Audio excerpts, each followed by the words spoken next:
इस समय हमारे साथ मौजूद हैं उत्तर प्रदेश सरकार में पंचायत राज मंत्री भूपेंद्र सिंह जी, जिनसे हम बात करेंगे। आज गाजियाबाद आप पहुँचे हैं सहकारिता बैंक को लेकर। सर, आज जो कार्यक्रम है, सबसे पहले इस कार्यक्रम के बारे में जानना चाहते हैं। जो बैठक है, किस तरीके की बैठक जिला सहकारी बैंक की सामान्य निकाय की वार्षिक बैठक है और जिला सहकारी बैंक प्रबंधन प्रतिवर्ष अपना आय व्यय जो उनके डेलीगेट्स हैं, सामान्य निकाय के प्रतिनिधि हैं, उनके सम्मुख प्रस्तुत करता है और जो भी उसके सुझाव हैं उनको सुझावों को जोड़कर पारित करने का काम करता है।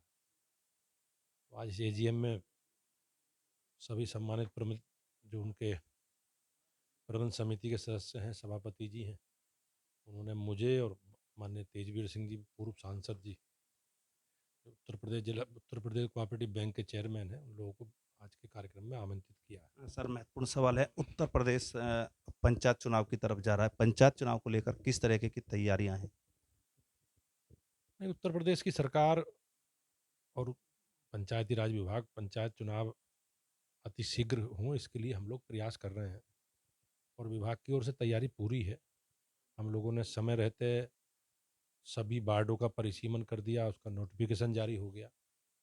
आरक्षण के लिए एक पॉलिसी बन गई है, आरक्षण के लिए शासनादेश जारी हो जाएगा। मुझे लगता है कि इस महीने फरवरी माह में आरक्षण का कार्य पूरा हो जाएगा और आरक्षण का कार्य पूरा होने के बाद आगे का काम इलेक्शन कमीशन का है, उन्हें तिथियां निर्धारित करके चुनाव संपादित सर, कराना लगभग है। कब तक उम्मीद?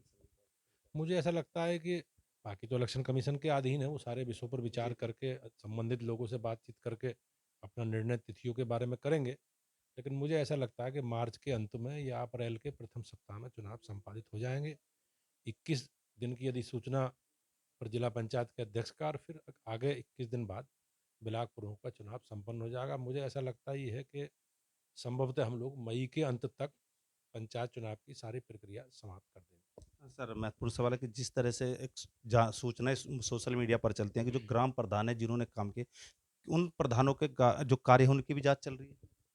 हाँ, निश्चित रूप से जो भी सरकार भ्रष्टाचार को लेकर संवेदनशील है, माननीय मुख्यमंत्री जी ने भी कई अवसरों पर निर्देशित किया है। तो जाँच हम लोग करा रहे हैं, थर्ड पार्टी जाँच करा रहे हैं। अगर कोई इस तरह की जाँच में कोई दोषी पाया जाता है तो उसके खिलाफ कार्रवाई भी करेंगे, वसूली भी करेंगे और मुकदमा भी दर्ज कराएँगे। सर, महत्वपूर्ण सवाल है। उत्तर प्रदेश के बॉर्डर पर किसान आंदोलन कर रहे हैं। क्या कहेंगे? किस तरह से इस आंदोलन को देखते हैं? क्योंकि आंदोलन की जो अवगति है, इस समय जो स्पीड है, जिस तरह से एकदम उभरा, क्या कहेंगे इसको लेकर? लोकतंत्र में आपकी अपनी बात कहने का अधिकार सबको है। हम लोग शांतिपूर्वक आंदोलन भी कर सकते हैं। लेकिन मुझे ऐसा लगता है कि देश की सरकार ने जो कृषि सुधार अधिनियम या कानून बनाया है, वो किसानों की आर्थिक स्थिति सुधारने के लिए है। पूर्व में भी कृषि सुधारों को लेके अनेकों सांसदों के द्वारा, अनेकों राजनीतिक दलों के द्वारा, सरकारों के द्वारा इस तरह के प्रयास किए गए हैं। लेकिन परिस्थितिवश वो सुधार लागू नहीं हो पाए। देश की जनता ने माननीय प्रधानमंत्री जी के नेतृत्व में जो जनादेश दिया है, विश्वास व्यक्त किया है और हम लोगों के ऊपर ज़िम्मेवारी है कि इस कृषि क्षेत्र में सुधार के द्वारा जो प्रधानमंत्री जी का लक्ष्य है कि किसानों की आमदनी दुगनी करनी है, उसको पूरा करने के लिए हम ये विधेयक या सरकार कानून लेकर आई है और कि एक सरकार कानूनों के हित में है, कानून किसानों के हित में है और सरकार बार-बार भी आंदोलनकारी किसानों के माध्यम से माननीय कृषि मंत्री जी और अन्य लोगों के द्वारा भी ये विषय आया है कि हम इन पर सब चर्चा करके जो भी संशोधन है, संशोधन प्रस्तावित है, उसे स्वीकार करने की स्थिति भी है और 1.5 वर्ष तक संशोधन किसान कानून को स्थगित कर सकते हैं। सर, लेकिन लोग एजेंडे के तहत काम कर रहे हैं, उनका केवल एजेंडा है और आपने उनके एजेंडे का भाग दिल्ली में 26 तारीख को जिस तरह की घटना हुई है, उस घटना में आप लोगों के संज्ञान में है। तो मेरा सभी लोगों से निवेदन है कि शांतिपूर्वक सरकार को उन्होंने चुना है और शांतिपूर्वक अपनी बात कहें और सरकार से बातचीत करें और बातचीत के माध्यम से जो भी सुझाव हैं, उन सुझावों पर सरकार को अवगत कराएँ। सरकार उसके सर, लिए आखिरी और महत्वपूर्ण सवाल है। जिस तरह इस आंदोलन को लेकर 2 विधायकों के खिलाफ जो शिकायत की बात सामने आ रही है, लोनी में अगर बात करते हैं, लगातार जो सोशल मीडिया पर जिस तरह जो पार्टी के जो चीज़ें चल रही हैं, कहीं न कहीं पार्टी की छवि को खराब करने का काम कर रही हैं। क्या कहेंगे इसको लेकर? किस तरह पार्टी सजग है? कितनी कार्रवाई होगी? मुझे इसकी जानकारी मान्य विधायकों के बारे में, उनकी गतिविधियों के बारे में जानकारी नहीं है, आप बता रहे हो। लेकिन मेरा ये कहना है कि सरकार और पूरी पार्टी किसानों के साथ है किसानों को अपनी बात सरकार में अपने माध्यम से कहनी चाहिए, जो उनके संगठन हैं। अनायास किसान अब राजनीतिक एजेंडे का हिस्सा ना बने। जिस प्रकार से राजनीतिक लोग इस भूमिका, अपनी राजनीतिक भूमिका इस आंदोलन में तलाश रहे हैं, उसका मोहरा किसानों को नहीं बनना चाहिए।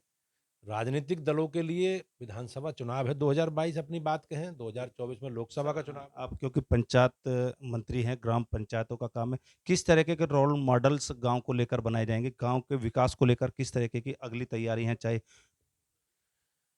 नहीं, ग्रामीण क्षेत्रों में और शहरी क्षेत्रों में भी स्वच्छता एक महत्वपूर्ण पक्ष रहा है। आपने देखा होगा 2014 में प्रधानमंत्री बनने के बाद माननीय नरेंद्र मोदी जी ने किस प्रकार से स्वच्छ भारत अभियान प्रारंभ किया, और आप देखते होंगे कि लंबे कालखंड के बाद भी, देश की आज़ादी के 70 साल बाद भी, हमारे लिए पीने का स्वच्छ पेयजल नहीं है, स्वच्छता सफाई गाँव में नहीं है। हमारे गाँव में कूड़े के ढेर पड़े रहते हैं।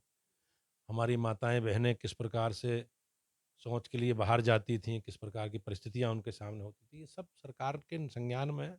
और स्वच्छ भारत मिशन देश के प्रधानमंत्री जी के नेतृत्व में प्रारंभ हुआ, और माननीय मुख्यमंत्री योगी जी के नेतृत्व में सरकार बनने के बाद उसमें और तेज़ी आई, और हमने 2018 में पूरे प्रदेश को ओडीएफ घोषित किया है। अब ओडीएफ प्लस के तहत काम कर रहे हैं, और ग्रामीण क्षेत्र में स्वच्छता, स्वच्छ पेयजल, स्वच्छ वातावरण, सारी स्वच्छता के प्रति हम लोग सजग हैं, और माननीय मुख्यमंत्री जी के नेतृत्व में इसे पूरा करेंगे। धन्यवाद। ये थे हमारे साथ पंचायत राज मंत्री भूपेंद्र सिंह, जिन्होंने कहा कि जो गाँव की जो सभाएँ हैं, गाँव में स्वच्छता को लेकर, गाँव के विकास को लेकर सरकार प्रतिबद्ध है और तमाम विकास कार्य गाँव देहात में कराए जाएँगे। जयवीर मावी, के न्यूज़ गाज़ियाबाद।